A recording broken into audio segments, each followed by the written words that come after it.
Assalamualaikum warahmatullahi wabarakatuh. Innal hamdalillah nahmaduhu wa nasta'inuhu wa nastaghfiruh wa na'udzu billahi min shururi anfusina wa sayyiati a'malina. May yahdihillahu fala mudhillalah wa may yudlil fala hadiyalah. Asyhadu an la ilaha illallah wahdahu la syarikalah wa asyhadu anna Muhammadan abduhu wa rasuluh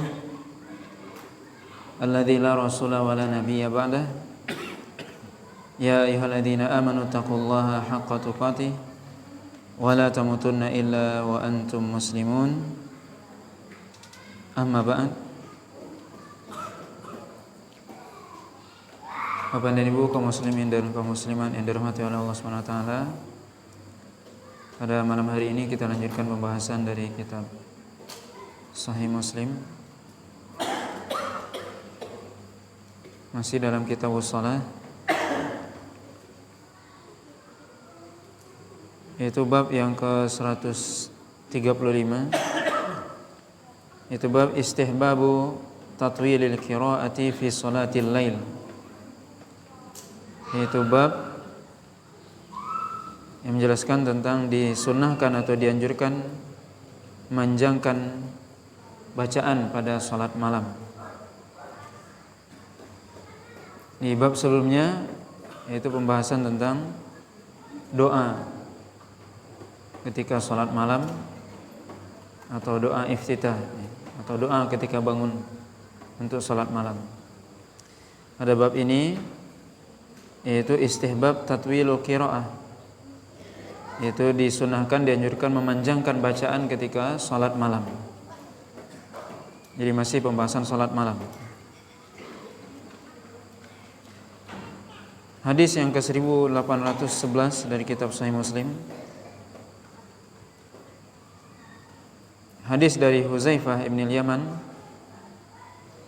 radhiyallahu ta'ala anhu qala shallaitu ma'an nabiyyi sallallahu alaihi wasallam dzata lailatin faftataha al-baqarata faqultu yarka'u 'indal mi'ah thumma madha faqultu yusalli biha fi rak'atin famadha faqultu yarka' biha thumma iftataha an-nisa faqara'aha thumma iftataha ala Imran faqara'aha yaqra'u mutarassilan wa idza marra bi ayatin fiha tasbihun sabbaha wa idza marra bi su'alin sa'al wa idza marra bi ta'awudhin ta'awwadh thumma raka'a faja'ala yaqul subhana rabbiyal azim fakana ruku'uhu nahwan min qiyamihi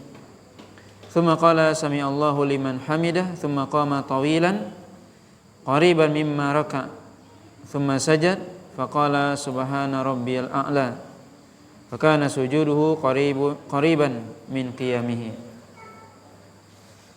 Dari Huzaifah bin al-Yaman radhiyallahu taala anhu, beliau mengatakan, saya salat bersama Nabi sallallahu alaihi wasallam suatu malam. Itu maksudnya salat malam.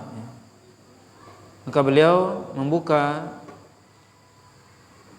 bacaannya dengan surah Al-Fatihah setelah membaca surah Al-Baqarah setelah membaca Al-Fatihah. Maka aku mengatakan, kata Huzaifah, maksudnya dalam hatinya beliau akan ruku di ayat yang ke-100. Kemudian ternyata Nabi melewati ayat tersebut dan lanjut.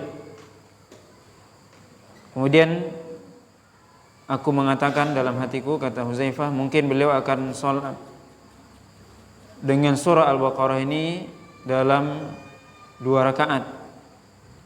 Tapi ternyata beliau lanjut. Kemudian aku mengatakan mungkin beliau akan ruku setelah menyelesaikan surah Al-Baqarah. Kemudian ternyata tidak. Kemudian Nabi SAW melanjutkan membaca surah An-Nisa. Kemudian beliau baca, kemudian selesai, kemudian beliau baca surah Ali Imran. Kemudian beliau baca, kemudian kata Huzaifah, maka Nabi SAW membaca secara tartil, yaitu membaca tidak terlalu pelan, tidak terlalu cepat, ya sedang. Dan jika melewati ayat yang di dalamnya ada tasbih, maka Nabi SAW bertasbih. Jika melewati ayat yang di dalamnya ada permintaan, maka beliau meminta. Dan jika melewati ayat yang di dalamnya mohon perlindungan, maka beliau memohon perlindungan. Kemudian beliau ruku dan membaca Subhana Rabbiyal Azim, Maha suci Rabbku yang maha agung. Adapun rukuknya dekat, ya, atau lamanya hampir sama dengan berdirinya. Kemudian beliau mengatakan Sami Allahu liman hamidah, i'tidal. Kemudian beliau berdiri lama, yang mana berdirinya hampir sama dengan lama rukuknya. Kemudian beliau sujud, kemudian beliau membaca Subhana Rabbiyal A'la, Maha suci Rabbku yang maha tinggi. Kemudian juga sujud beliau itu hampir sama dengan berdirinya. Sujud beliau hampir sama dengan berdirinya. Kemudian juga riwayat selanjutnya dari Abi Wa'il, qala Abdullah bin Mas'ud, shallaitu ma'a Rasulillah sallallahu alaihi wasallam fa atala hatta hamamtu bi amrin atau bi amri sau'in. Qala qila wa ma hamamta bihi? Qala hamamtu an ajlisa wa ada'ahu. Itu hadis dari Abi Wa'il, beliau mengatakan bahwasanya Abdullah, yaitu Abdullah bin Mas'ud, mengatakan saya juga pernah salat bersama Nabi SAW, yaitu salat malam.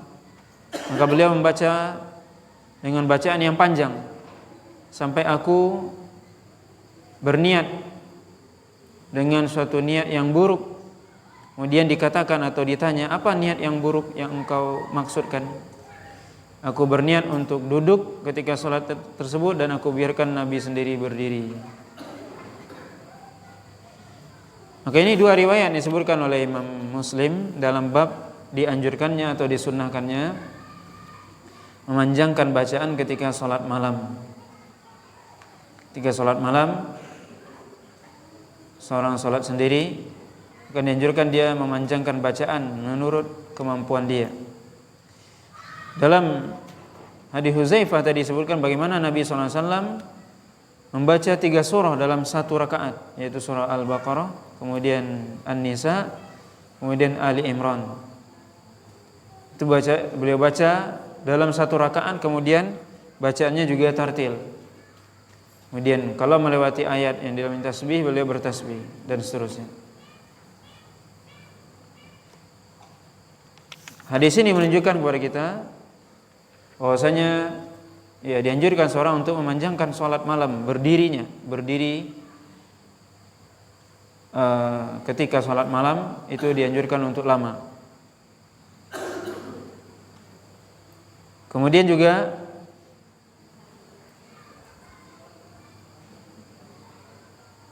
faedah dari hadis ini, bolehnya membaca surah tidak berurutan menurut tertibul mushaf, menurut tertibnya mushaf. Dalam hal ini perlu kita ketahui bahwasanya semuanya disebutkan oleh Imam Nawawi di sini, perkataan qadiyat, bahwasanya tertibus suar atau tertib surah atau urutan surat dalam Al-Qur'an itu memang berbeda pendapat para ulama. Maksudnya, apakah tertib surat itu adalah ijtihad dari para sahabat atau itu adalah nas dari Nabi SAW? Bagaimana yang kita ketahui sekarang, Al-Quran ditulis dimulai dari surah Al-Fatihah, kemudian Al-Baqarah, Ali Imran, An-Nisa dan Al-Maidah dan seterusnya, dan diakhiri dengan surah An-Nas. Urutan tersebut apakah itu wahyu dari Allah SWT atau itu ijtihad? Ini adalah persoalan yang berbeda pendapat para ulama dalam hal ini. Sebagaimana disebutkan oleh Imam Nawawi di sini, perkataan Qadhi Iyad bahwasanya itu adalah ijtihad dari kaum muslimin atau ijtihad dari para sahabat ketika itu. Menurut jumhur para ulama. Tetapi tentunya kita mengetahui setelah penulisan Al-Quran di zaman Utsman bin Affan, maka seluruh sahabat sepakat. Seluruh sahabat sepakat tentang penulisan Al-Quran yang dimulai dengan Al-Fatihah diakhiri dengan An-Nas. Maka ini adalah kesepakatan para sahabat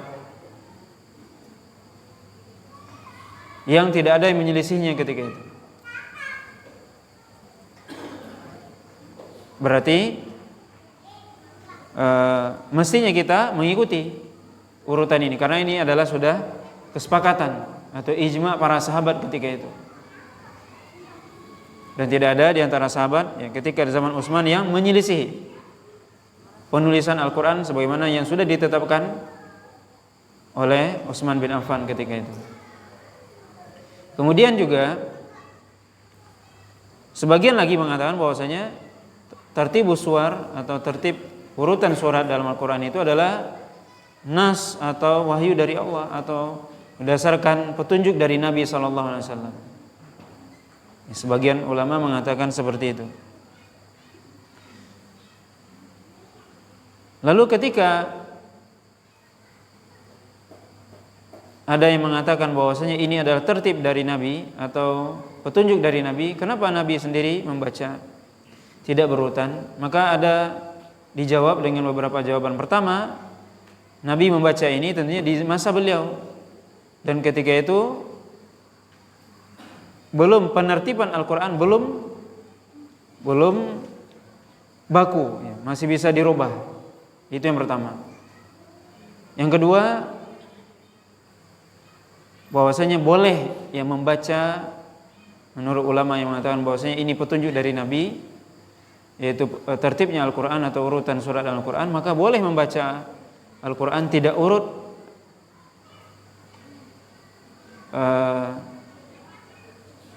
sebagaimana urutan yang kita ketahui dari surah Al-Baqarah, Al-Fatihah, Al-Baqarah, Ali Imran dan seterusnya.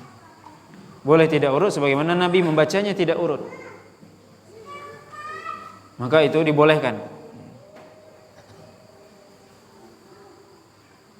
Adapun tertib ayat atau urutan ayat, maka sepakat para ulama itu adalah nas dari Nabi, dan bahkan itu adalah wahyu dari Allah SWT yang Allah SWT menurunkan ayat berurutan. Itu adalah wahyu dan petunjuk dari Nabi SAW, maka tidak boleh menyelisihinya, yaitu tertib atau urutan ayat sebagaimana dalam seluruh surat, misalnya dalam surah Al-Fatihah, Alhamdulillahirrabbilalamin, Ar-Rahmanirrahim, enggak boleh dibaca Ar-Rahmanirrahim baru Alhamdulillahirrabbilalamin. Ini sepakat seluruh para ulama bahwasanya ini adalah nas dari Nabi SAW, maka tidak boleh menyelisihi tartibul ayat, yaitu urutan ayat. Adapun tartibus suwar atau urutan surat, maka itu menurut sebagian para ulama dibolehkan. Tapi tentunya yang paling utama adalah mengikuti atau berurutan. Nah, wallahu alam, ini tentang faedah yang kedua, bagaimana dibolehkan membaca walaupun tidak urut, ya. Sebagaimana di sini disebutkan penjelasannya oleh Imam Nawawi, yaitu membawakan perkataan Qadhi Iyad, ya. Kemudian faedah dari surah ayat hadis ini juga, yaitu bagaimana ruku dan sujud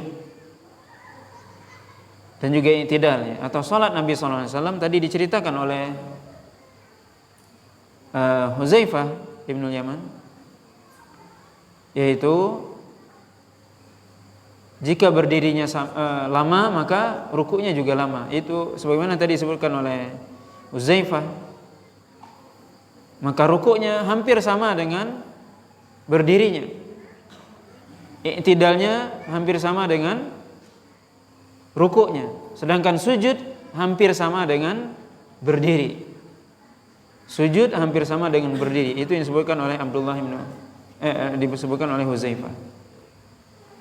Maka di sini bisa kita perhatikan bahwasanya salat Nabi SAW itu mu'tadil, artinya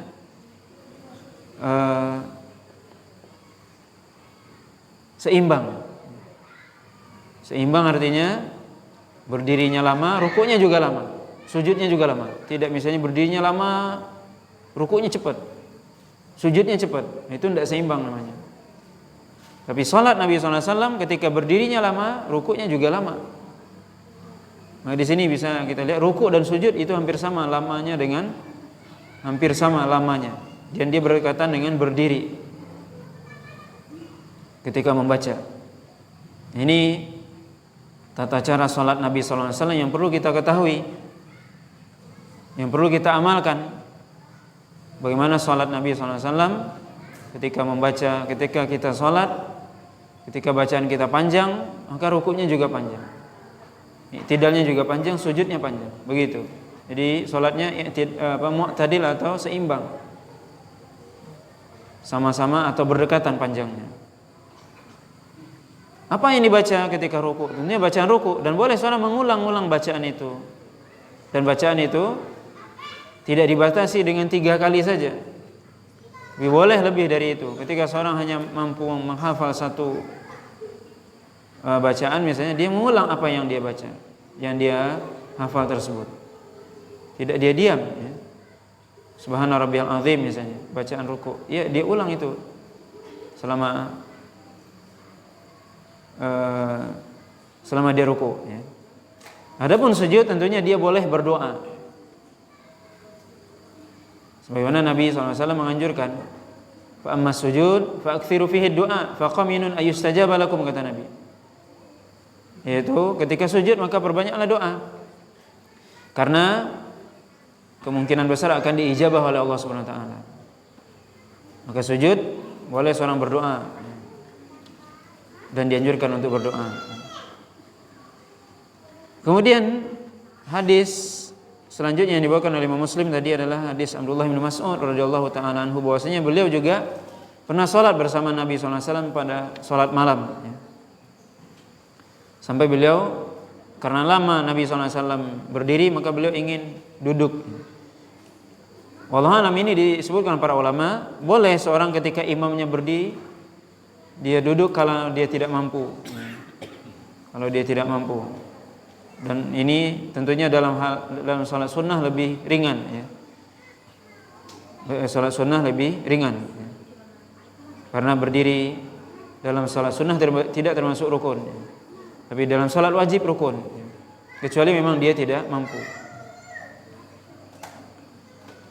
Kemudian juga faedah dari 2 hadis ini adalah bolehnya seorang ketika salat malam itu berjamaah. Tetapi itu tidak dijadikan suatu hal yang rutin ataupun suatu hal yang sengaja. Karena Nabi SAW salat bersama Huzaifah, itu Nabi tidak pernah mengajak, tapi mereka yang datang. Nabi salat kemudian datang Huzaifah, atau Nabi salat kemudian datang Abdullah bin Mas'ud. Kemudian suatu ketika juga sebelumnya hadisnya, Nabi salat kemudian datang Abdullah bin Abbas. Maka ya boleh berjamaah, tapi tidak dijadikan rutinitas atau bukan suatu hal yang mengajak orang, ya. Karena salat malam itu tentunya lebih kepada seorang salat sendiri, dan tentunya dia ingin bermunajat dengan Allah SWT dan lebih ikhlas di situ. Maka ini faedah, ya, dari salat malam. Kemudian bab selanjutnya, bab yang ke-136, ma ruya fi man nama al-lail ajma hatta asbah. Ma ruya fi man nama al-laila ajma hatta asbah. Artinya yaitu yang diriwayatkan, yaitu hadis-hadis yang diriwayatkan tentang orang yang tidur semalam suntuk, semalam penuh sampai subuh. Hadis ini dari Abdullah bin Mas'ud. Qala dzukira inda Rasulillah sallallahu alaihi wasallam rajulun nama lailatan hatta asbah. Qala dzaka rajulun bala syaitanu fi udhunayhi aw qala fi udhunihi.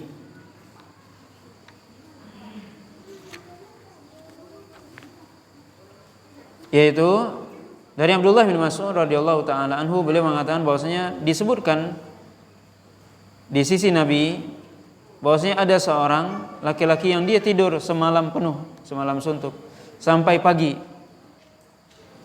Kemudian Nabi SAW mengatakan, dzaka rajulun, itulah laki-laki yang syaitan kencing di kedua telinganya atau di telinganya.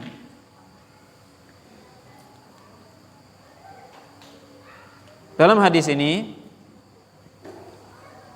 disebutkan bahwasanya ada seorang yang dia tidur semalaman, bukan tertidur tapi tidur semalaman hatta asbaha.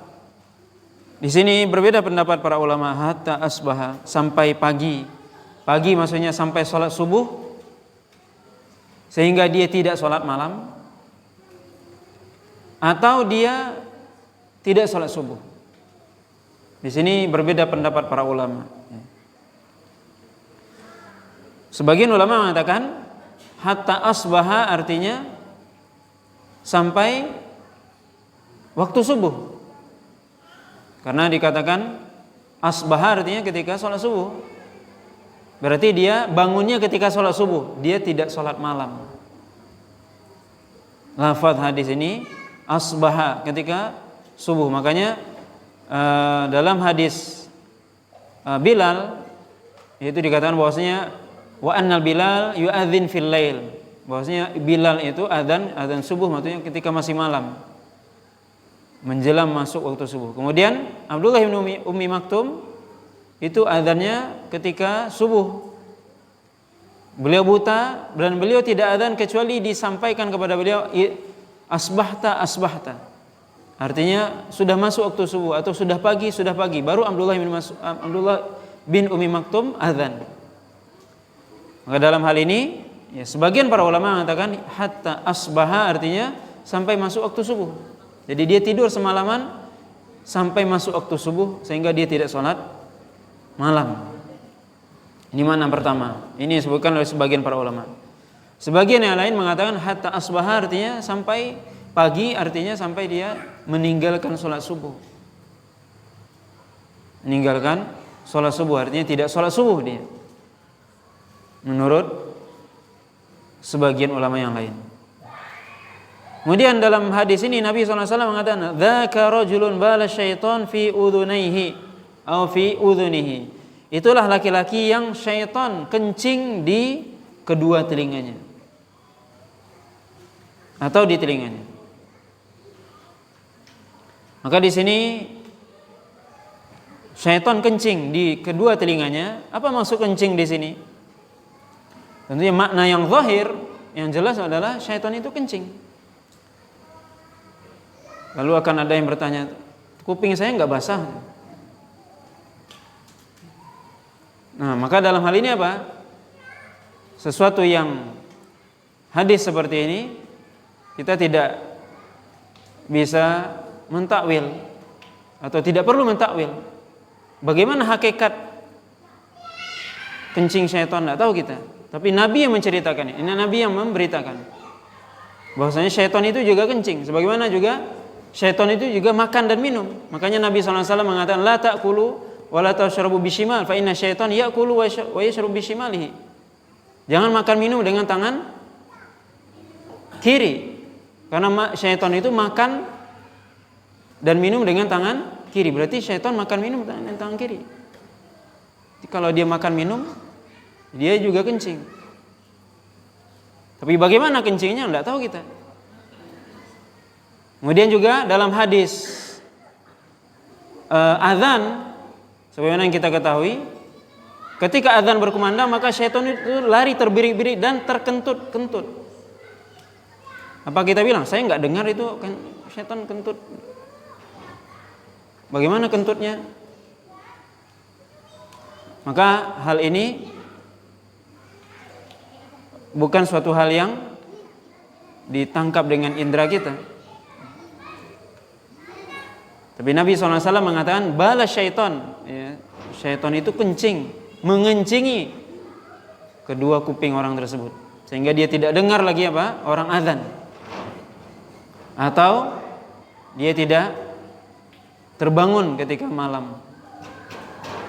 Maka ini ya makna yang dipahami secara zahir, ya. Ini yang perlu dipahami, ya, bahwasanya ini hadis dipahami secara zahirnya. Sebenarnya tadi disebutkan syaitan makan minum dengan tangan kiri, juga syaitan buang angin ketika mendengar azan.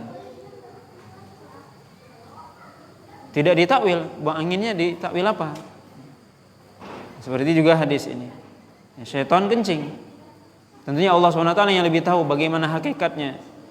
Ya, hakikat bagaimana syaitan itu kencing dan bagaimana kencingnya. Dan tidak boleh seorang mengatakan, oh telinga saya enggak basah.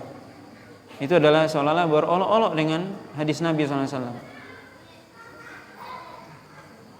Bala syaitan fi udhunaihi au fi udhunihi. Syaitan mengincingi kedua telinganya atau salah satunya. Maka ya hadis ini menunjukkan apa? Bahwasanya ini peringatan bagi orang yang dia tidur semalaman kemudian dia tidak bangun. Tidak bangun, ya. Tentunya dengan dua makna tadi disebutkan oleh para ulama. Apakah dia tidak memang bangun malam, memang tidak sholat malam, atau memang dia tidak sholat subuh. Dengan dua makna tadi, ya. Tapi tentunya kita dalam hal ini ketika melihat perbedaan pendapat para ulama, kita berusaha tentunya untuk bangun malam. Karena memang di sini kita lihat maknanya hatta asbaha tadi berbeda pendapat para ulama. Kemudian hadis selanjutnya, hadis dari Ali bin Abi Thalib radhiyallahu taala anhu, anna Nabiy sallallahu alaihi wasallam tarakahu wa Fatimata faqala alla tusallun faqultu ya Rasulullah innama anfusuna biyadillah fa idza syaa'a yab'atsana ba'atsana fansarafa Rasulullah sallallahu alaihi wasallam hina faqultu lahu dzalik thumma sami'tuhu wa huwa mudbirun yadribu fakhidahu wa yaqul wa kana al-insanu aktsara syai'in jadala. Dari Ali bin Abi Thalib radhiyallahu taala anhu bahwasanya Nabi SAW pernah mendatangi beliau dan Fatimah ketika malam hari, ngetuk pintu malam-malam. Nabi mengatakan, tidakkah kalian sholat? Maksudnya tidak sholat malamkah kalian? Kata Nabi SAW. Maka aku mengatakan, yaitu Ali bin Abi Thalib mengatakan, wahai Rasulullah, sungguhnya jiwa kami ini di tangan Allah. Kalau Allah inginkan kami bangun, kami bangun. Kata jawab Ali ketika itu. Kemudian Nabi SAW pergi. Setelah aku mengatakan hal tersebut, kemudian aku mendengar beliau ketika pergi dan berpaling itu memukul pahanya sendiri dan mengatakan dan membaca ayat wa kanal insanu aktsara syai'in jadala, yaitu surah Al-Kahfi ayat yang ke-54. Yaitu kebanyakan manusia sering berdebat. Itu arti ayatnya, suka berdebat. Apa faedah dari hadis ini? Pertama, bahwasanya boleh ya Nabi di sini sebagai mertua mendatangi anaknya atau menantunya, suruh sholat malam. Itu dibolehkan. Ya, sebagaimana Nabi sendiri ngetuk pintu malam-malam, ketuk pintu siapa? Anak menantunya, Ali bin Abi Thalib, suruh sholat malam, bangun malam. Maka yang dimaksud di sini apa? Sholat malam maksudnya. Walaupun tidak wajib, tapi ini dianjurkan. Tentunya sunnah muakkadah sholat malam. Maka Nabi SAW ingin keluarganya termasuk anak menantunya untuk bangun malam. Dan ini boleh ya, seorang orang tua atau mertua dia datang nih anaknya malam-malam boleh. Kalau memang itu untuk kebaikan ya. Kemudian faedah dari hadis ini juga, seorang ketika dia sudah menyampaikan nasihat, ketika orang yang dinasihati tidak menerima, ya tidak apa-apa, dia pergi. Ini bisa kita lihat Rasulullah SAW menyampaikan itu kepada Ali. Kemudian Ali seolah-olah, ya wallahu alam, beliau mengapa mengatakan hal tersebut, mungkin karena capek dan sebagainya, wallahu alam, kita nggak tahu. Tapi Nabi SAW pergi ya. Maka kewajiban kita hanya menyampaikan, juga tidak boleh maksa. Karena ini apa? Salat malam tidak wajib hukumnya. Kemudian hadis selanjutnya, hadis dari Abi Hurairah radhiyallahu taala anhu, yablughu bihin Nabiy sallallahu alaihi wasallam yaqidu syaitan ala qafiyati ra'si ahadikum thalatha uqadin idza nama bikulli uqdatin yadribu 'alaika lailan tawilan fa idza istayqadha fa dzakara Allah in hallat uqdatun wa idza tawaddaa in hallat anhu uqdatan fa idza shalla in hallatil uqad fa asbaha nasyitan tayyiban nafs wa illa asbaha khabithan nafs kaslan. Hadis dari Abi Hurairah radhiyallahu taala anhu bahwasanya Nabi sallallahu alaihi wasallam menyampaikan bahwasanya syaitan itu mengikat atau membuat ikatan di atas kepala seseorang 3 buah ikatan ketika dia tidur. Syaitan mengikat di atas kepala seorang di antara kalian, kata Nabi, dengan 3 kali ikatan ketika dia tidur. Setiap ikatan syaitan mengatakan malammu masih panjang. Maka hadis ini menunjukkan ini adalah ikatan ini ketika tidur malam, tidak tidur siang, ya. Karena syaitan mengatakan malammu masih panjang. Fa idza staiqadha fa dzakarallah, kalau dia terbangun kemudian dia berzikir kepada Allah, maka terputuslah ikatan pertama. Wa idza tawaddaa, kalau dia berwudu, maka putuslah 2 ikatan selanjutnya yang kedua, yaitu 2 ikatan lepas. Wa idza shalla in hallatil uqad, kalau dia salat maka putuslah seluruh ikatan tadi, yang 3 tadi. Kemudian dia pada pagi harinya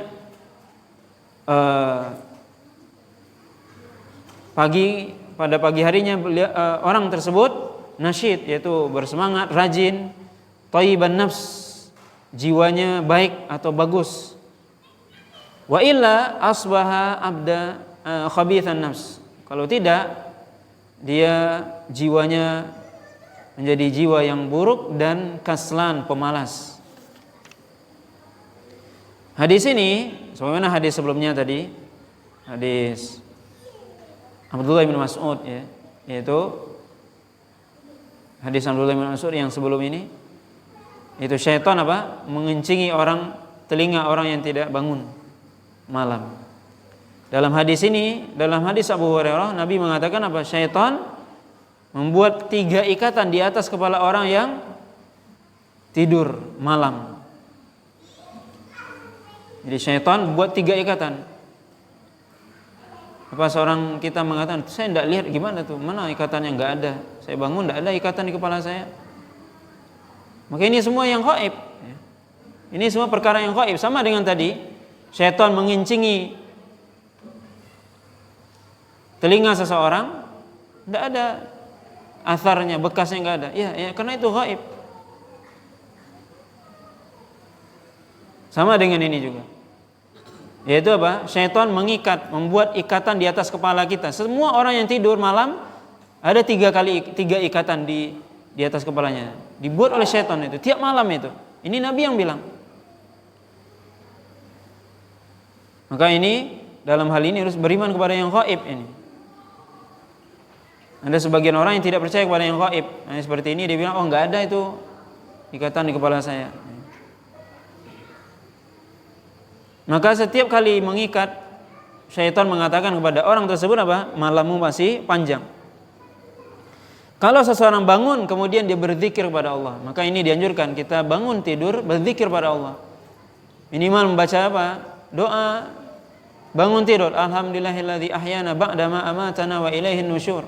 Dianjurkan kita baca 10 ayat terakhir dari surah Ali Imran sebagaimana yang disebutkan dalam hadis sebelum ini atau bab sebelum ini. Khawatim surah Ali Imran, inna fi khalqis samawati wal ardi wa ikhtilafil laili wan nahar la ayati liulil albab, sampai akhir ayat. Akhir surat maksudnya. Ayat 191 sampai 200 dari surah Ali Imran. Kita baca itu.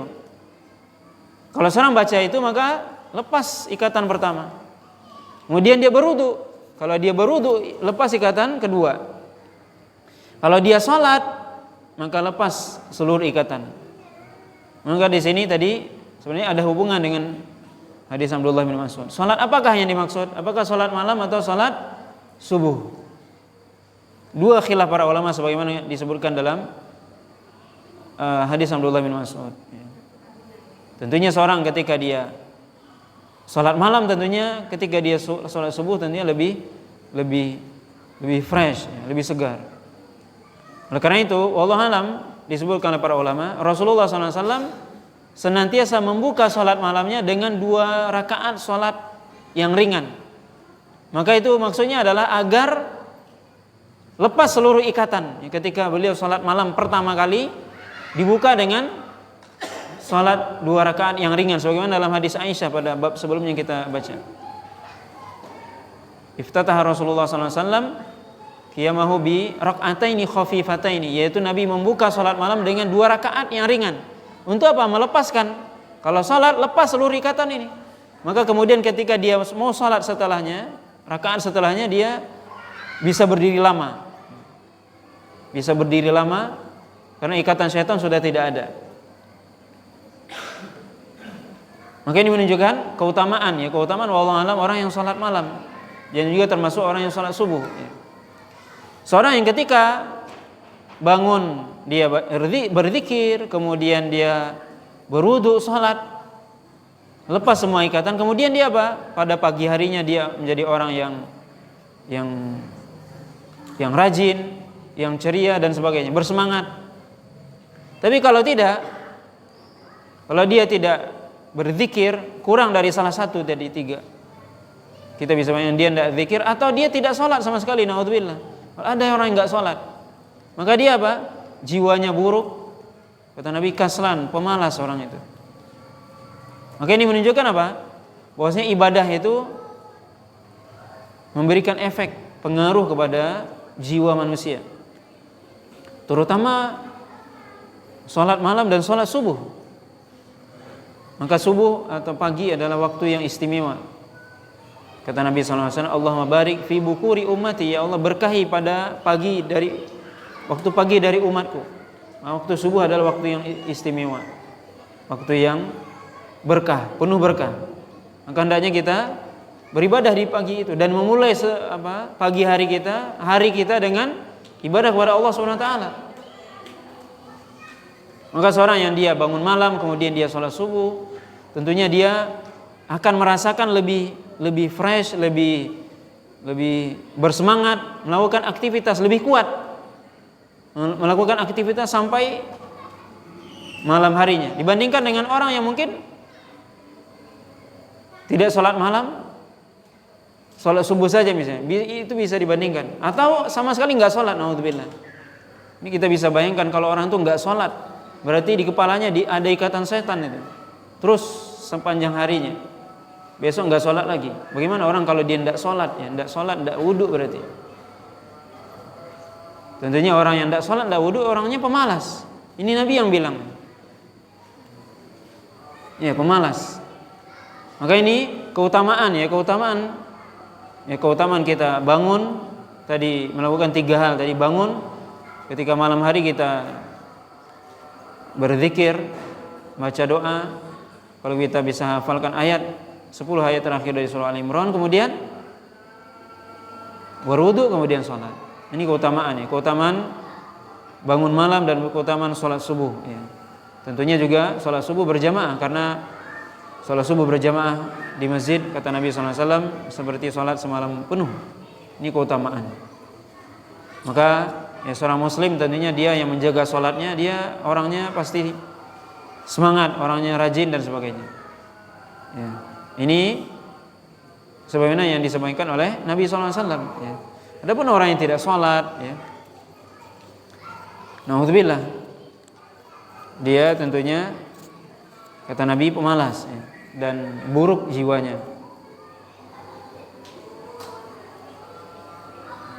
Nah, wallahu ta'ala alam, ini beberapa hadis yang bisa kita baca pada malam hari ini. Mudah-mudahan bermanfaat dan bisa kita amalkan tentunya, terutama untuk kita bangun malam, ya, karena mungkin beda ya, kita akan merasakan beda kalau kita bangun malam dengan tidak. Walaupun tentunya bangun malam itu tidak wajib, tapi sunnah yang itu adalah dilakukan oleh para nabi dan rasul dan para orang-orang soleh di zaman dahulu ya. Nah, wallahu taala a'lam.